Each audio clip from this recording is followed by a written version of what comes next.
Welcome to the part 2 of Solo growth model. In the part 1 of Solo growth model, we have derived the Solo growth model without technological progress. And in this part, we are going to derive the Solo growth model with technological progress. Now, if we are assuming that the technology is A, the production function now becomes function of output becomes a function of capital and technology into labor.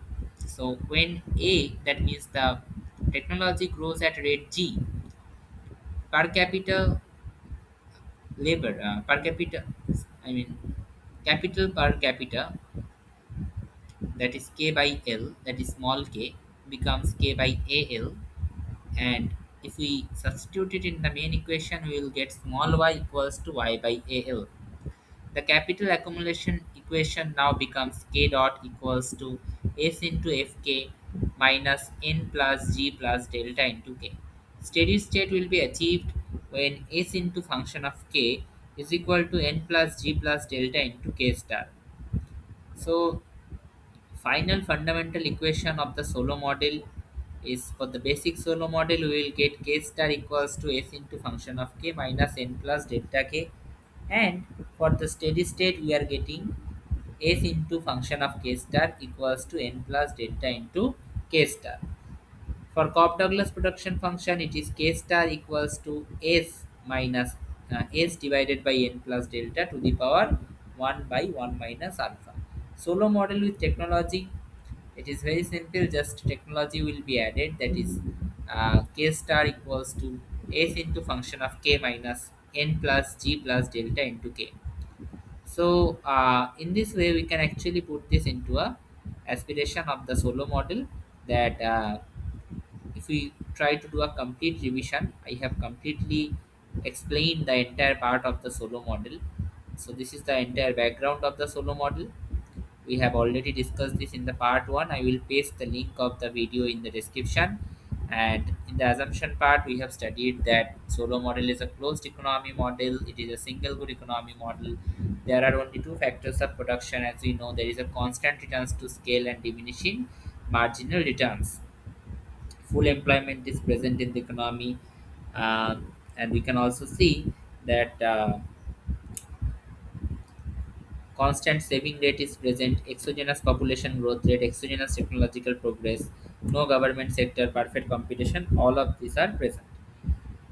Now, out of all these things, which is the most important aspect in our Solo growth model is basically, as you can see, that is this part, this exogenous and endogenous variable part. In exogenous variables, as I have already told in the part 1 of the lecture also, that exogenous variables are the variables which are determined outside the model, that is savings rate, population growth rate, depreciation rate, technological progress. Now I am going to connect you with this part. Just look at this part. Remember these rates: saving rate, population growth rate, depreciation rate, and technological progress. And also try to remember the symbols: small s, small n, delta, G, or A.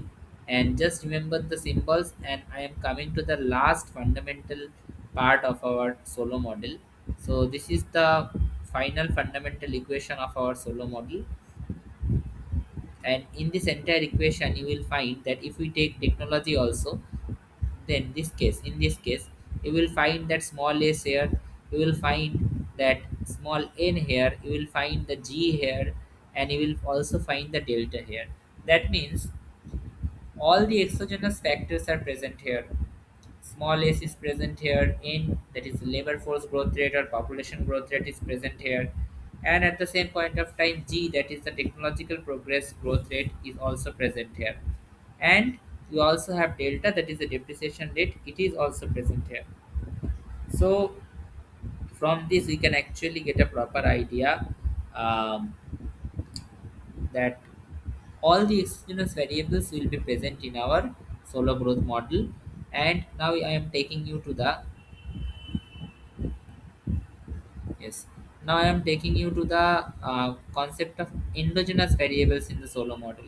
Just look at this part: capital stock, output, capital per worker, output per worker. small k, small y, all of these are endogenous variables which will be determined inside the model from the model. So capital K and capital Y, if I take you to the equation now, can you check for capital K, small k, sorry, small k and small y? Can you check for small k and small y? I mean, you will not find small y directly, but can you check for capital K, sorry, small k? This is the small k, this is the small k. Now, this function of small k is nothing but small y. As we have already derived this part, and if you go through the previous lecture, you will also get a good idea that how small y has become function of small k. So this part will not be a difficulty for all of you. The small k is this part. This is our endogenous variables. So this small k will be determined, this small k will be determined from our model with the help of the exogenous variables, which are small s, n, that is the labor force or population growth rate, g, that is the technological progress growth rate, and another thing, that is delta, that is our depreciation rate.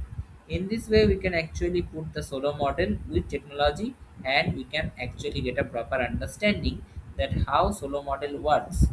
And we haven't only studied the Solow model in the context of only depreciation and labor force growth rate. We have also considered the technological progress growth rate, and we have studied the complete comprehensive part of the Solow model. Now, just taking you through the entire notes. If you want to make a note, we out of this document, we will provide the note to all of you, and you will get a good reading experience out of this note as well. Every step of the entire derivation is properly given here, is properly explained here, and you will get a proper idea out of this also.